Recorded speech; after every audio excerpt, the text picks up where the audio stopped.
আইনজীবী নিহত হয়ে পড়ে থাকে, রক্তাক্ত। এই তো বাংলাদেশ আমরা দেখতে চাইনি। আমরা তো একটা নতুন জায়গায় এসেছি, নতুন স্বপ্ন দেখছি, নতুন দিগন্ত দেখছি। সেখানে এই ধরনের ঘটনা তো আমরা দেখতে চাই না। এখানে তোমাদের ভূমিকা আরো বেড়ে গেছে।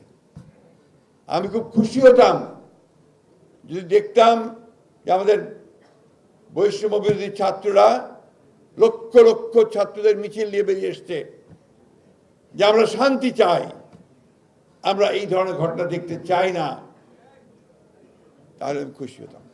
যাই হোক, ইতিমধ্যে অনেকেই এর প্রতিবাদ করেছে। আমার কাছে ভাই এই বয়স্ক মানুষ, জীবনের প্রায় শেষ সময় এসে গেছি, একটাই অনুরোধ যে আমরা যেটা অর্জন করেছি সেটা যেন আমাদের বৃথা না যায়।